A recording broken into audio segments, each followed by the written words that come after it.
A medida que aumenta la tensión entre los grandes ganaderos de Wyoming y sus pequeños ranchos por el mercado de ganado, una nueva tecnología hace que las cosas se vuelvan aún más complicadas.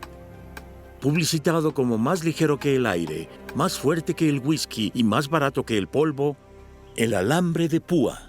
La cuerda del diablo, como la llaman los pueblos indígenas, permitirá a las personas asegurar sus hogares. Es seco en el oeste y no hay tanta madera, así que es difícil construir una cerca, hasta que la invención del alambre de púa lo hace bastante fácil. Solo tienes que desenrollar este alambre de púa para asegurarte de que tu ganado se quede dentro y que nadie pueda llegar a robarte. Fue la invención del momento. Al mismo tiempo, evade toda la noción del sistema de campo abierto. De repente, ya no hay restricciones del ganado en pastoreo. Todo ahora estaba dividido y parcelado en trozos de tierra custodiados por alambres puntiagudos. Las cercas amenazan la vida de los varones ganaderos, cuya economía depende del libre acceso al pasto. Los varones ganaderos están decididos a tomar medidas. Los primeros en el puesto de mira son dos rancheros independientes, Jim Averill y Ellen Watson. Comenzaban a prosperar un poco, dirigiendo un rancho de ganado. Ella Watson estaba muy enojada de que los grandes ganaderos, la Asociación de Ganaderos, comenzaran a hacer imposible que ella y su esposo pudieran ganarse la vida. Pero su hogar está justo en el río. Un pozo de agua en medio del territorio de un varón ganadero. Estaba cercado y ya no podía usar esa tierra que lo había enriquecido. Necesitaba sacarlos de allí. Así que los varones ganaderos decidieron eliminar a Averill y Watson, enviando un escuadrón de ejecución.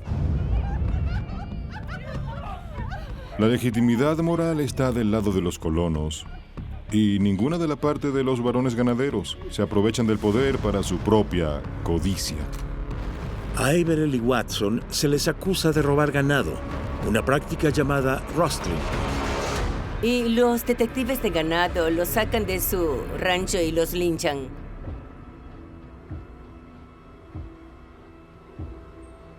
Ahorcamiento extrajudicial. Vigilantismo. Los varones ganaderos creían que este era el primer paso importante para advertir a la gente del condado de Johnson de desistir al rustling. Para las personas que conocían a Watson y Averill, era indignante. Es un asesinato.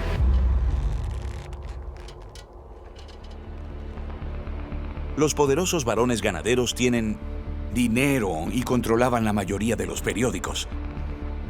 Así que los titulares de la mayoría de los periódicos de Cheyenne presentan: los ladrones de ganado son linchados, se lo merecían, eran ladrones. Decían que Ellen Watson era Carol Kate, una prostituta notoria que era pagada con ganado robado.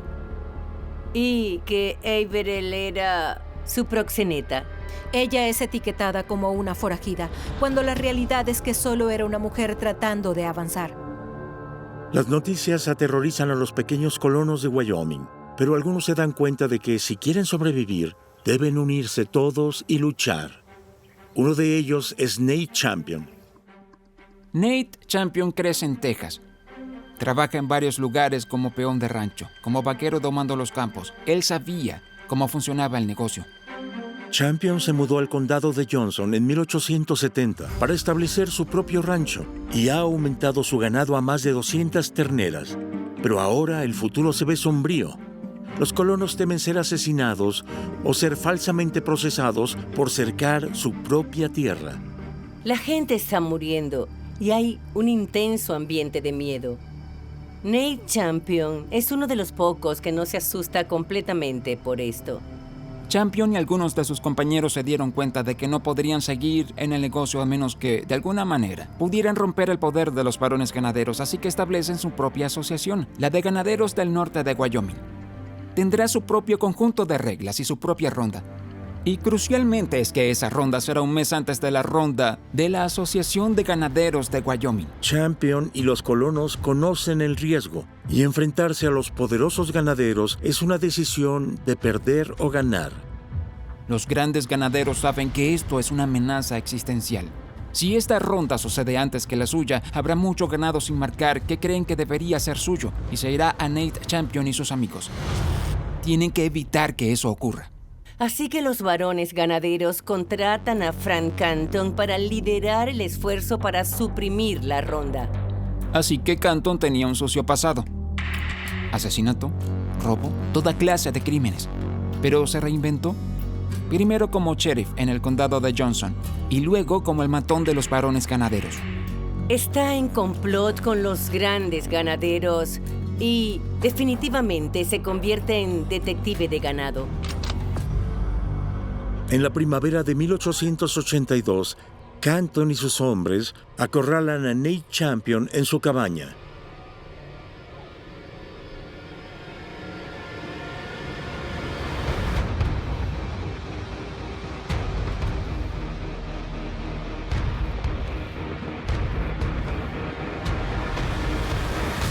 Nate Champion está en cama. Champion escabulle su mano debajo de su almohada y saca un revólver. Y comienza a disparar. Hay un tiroteo. Champion hiere a un par de ellos. Huyen y no logran capturar a Nate Champion. Una vez que todo está despejado, Champion encuentra un arma humeante. Realiza una mínima investigación forense para darse cuenta de que le pertenece a Frank Canton, un jugador clave de los varones ganaderos. Así que ahora Nate Champion está en posición para derribar a Frank Canton. Este es un verdadero problema para la Asociación de Ganaderos. Si uno de estos detectives termina en la corte, se verán obligados a testificar en contra de sus empleadores. Nate Champion podría sacar a la luz todo el problema. En 1890, a medida que aumentan las tensiones entre los colonos y los ganaderos, Wyoming entra en la Unión como el 44º estado, con Cheyenne como capital. Los varones ganaderos son designados para ocupar posiciones en el gobierno, mantienen reuniones en el Capitolio y tienen una mano en la elección del gobernador del estado y de sus 2 senadores. Los 3 son republicanos. El presidente Benjamin Harrison también es republicano, así que son personas que se conocen, por lo que son optimistas de que recibirán cooperación. A medida que los varones ganaderos establecen su poder, la nación misma está en medio de una lucha entre los trabajadores y los millonarios que los emplean. A miles de kilómetros en Homestead, Pensilvania, Andrew Carnegie está a punto de aplastar el sindicato de trabajadores del acero. Ve a estos trabajadores sindicalizados como personas que están socavando su capacidad para hacer sus millones, por lo que hace todo lo que está en su poder para aplastarlos, incluso contratar un ejército privado de 300 Pinkertons. Mark Twain describió los años entre 1875 y 1900 como la era dorada, un resultado de la revolución industrial, donde las personas en la cima disfrutaban una enorme riqueza a expensas de los trabajadores de las fábricas en el este y de los agricultores al oeste. Estos enormes recursos naturales del país, esta vasta cantidad, todo eso está entrando en manos de un grupo cada vez más pequeño de personas. En este punto, los ricos tienen el poder de incitar la violencia a gran escala contra los más pequeños. Y a veces lo hacen. Como es en el este, también lo es en el oeste. Pero los varones ganaderos van aún más lejos y contratan ejércitos privados para eliminar a sus peores enemigos. Los varones ganaderos hacen una lista de 70 individuos en el condado de Johnson que deben ser eliminados. De verdad, eliminados. Y el primero en la lista es Nate Champion. La lista incluye a muchos colonos en la Asociación de Ganaderos del Norte de Wyoming de Nate Champion y a cualquiera cuya propiedad esté en su camino. No es solo sobre un grupo de rancheros o trabajadores contratados o vaqueros. La lista de asesinatos incluye a personas provenientes del condado de Johnson, sheriff, jueces, miembros del consejo municipal y periodistas, así que es una guerra civil efectivamente.